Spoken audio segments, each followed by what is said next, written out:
I'm just gonna lay it out there right now. This is not the typical video that we upload here.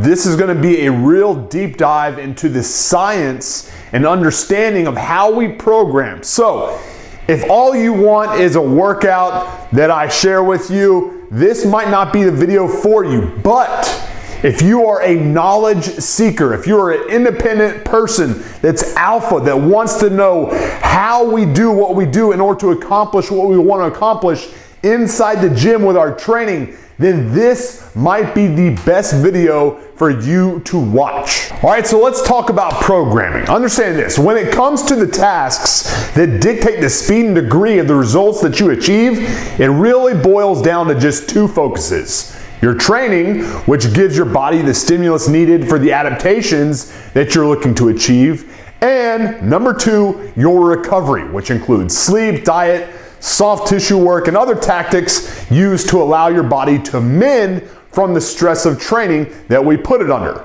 We'll talk about that in a different upcoming video, but first I want to discuss how we need to organize each workout in the most basic of ways so that you know exactly how to blueprint your way to success and avoid pain in the ass plateaus. All right, the first principle that we must understand when it comes to crafting an effective training routine is that the work itself needs to be reflective of the adaptation that you're trying to achieve. In other words, you need it to be goal specific.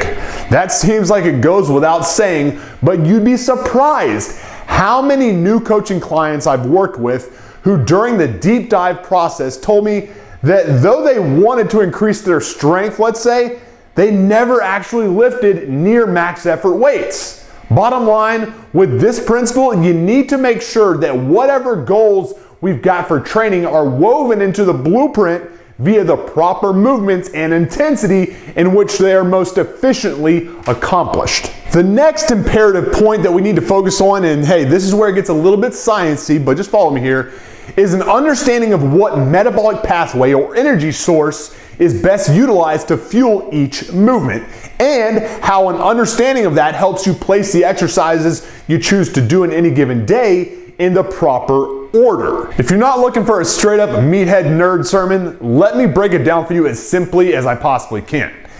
Every single exercise or movement we do in or out of the gym requires ATP to fuel the contraction that you're voluntarily putting it through, and every bit of it used acts as a withdrawal from our own personal energy bank. Now, here's the thing. We have limited supplies from each of our three different energy providers, and we need to do our part to make sure that we're fueling those movements with the most efficient fuel source to execute that task. How, you might ask? Well, first, you need to understand the three metabolic pathways and which exercise types they're best used to fuel. This, if you ask me, is really what separates the best coaches and programmers out there from all the countless hacks that you see on the internet, unfortunately, today. The first energy system or body's fuel supplier we use is what's called the phosphagen system. This system uses the breakdown of creatine phosphate to produce the ATP that we need for contraction. This process happens extremely rapidly, but also takes the longest to replenish for production of more ATP. For this reason, it can feel very powerful and explosive movements when we're fresh, but the duration of it being made available is very short. For most lifters out there, it can only fuel you for about 10 seconds time. That's why I like to think of it as our body's own rocket fuel source. It burns fast and efficiently, but burns out very quickly as well. And because of that, I like to utilize this fuel source to fuel explosive movements that are done in a low volume capacity like plyometrics, ballistic hip hinge movements like snatches and cleans, or extremely heavy max effort work on multi-joint lifts. If you really look at it, each of these types of high demand movements require a lot of coordination, and ultimately for you to be fresh to execute at 100% of your potential. So for that reason, and because the best fuel source to use for them is the one that's made immediately available to us, the phosphagen system, these types of exercise need to be front and center of each and every one of your routines without fail. Okay, so let's say now you're 10 seconds into that explosive movement. What happens after the ATP generated from the phosphagen system can't be produced as fast as it's needed? Well, your body then leans on to its backup energy supply. This backup battery, so to say, is what's called the glycolytic system. It has the capacity to produce ATP from carbohydrates, both readily available in the bloodstream, and from glycogen storage in both your liver and muscles for up to 3 minutes of fuel. Now, if you've watched many of the workout videos I post here on the channel doing total body kettlebell circuits or whatever type of workout video I'm doing, they're fueled for the first 10 to 15 seconds by the ATP produced from the phosphagen system. But after that energy supply is petered out, the glycolytic system kicks in and starts fueling contraction instead. This makes it the most suitable fuel source for achieving hypertrophy and muscular endurance gains. So if you're looking to go in that hypertrophy sweet spot of 10 to 20 reps of any multi-joint movement, think about sticking them after your more taxing explosive movements that are more reliant on the rocket fuel that's utilized or produced by the phosphagen system. And lastly, we've got number 3, our oxidative system, which kicks in after that 3-minute sweet spot when the glycolytic system peters out. This is the one fuel generation process that is aerobic in nature, meaning unlike both the phosphagen and glycolytic system, it requires oxygen to produce the ATP we need for contraction.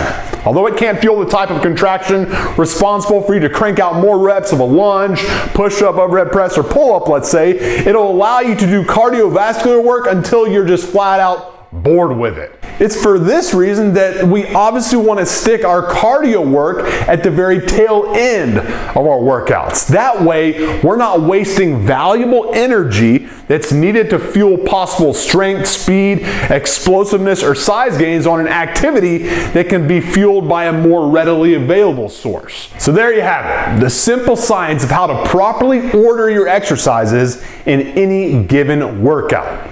Start with your more demanding, low volume movements that require a lot of power, strength, athleticism, and coordination.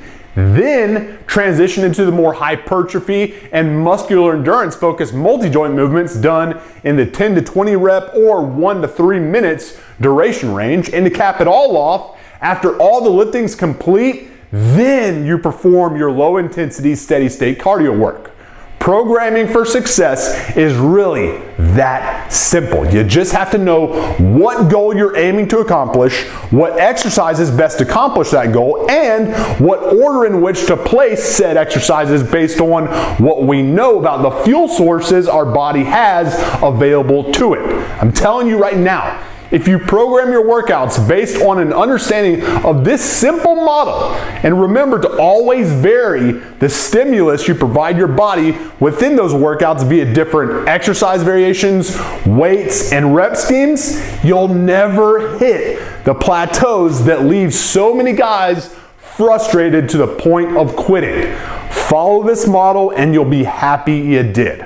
If you enjoyed it and want me to keep sharing workouts and simple tips like this that help you develop not only a more lean and muscular physique, but on top of that, one that can perform well in competition and between the sheets, then do you and me both a solid by first hitting the thumbs up button so I know I'm on the right track for hooking you up with the tools you need to achieve your specific training goals as quickly as possible. Second, subscribe and hit the alert icon so you're notified the instant that I drop new workout videos here every Monday, Wednesday, and Friday. And third, don't forget to grab your free copy of the Kettlebell Cardio Blueprint that I put together for you by clicking on the image that you see right over to the right The first link you see down in the description box or on the pin link you see at the very top of the comment section down below. Inside this powerful free gift, I'll share with you my exact daily training split, an entire week's worth of video follow-along kettlebell fat loss routines,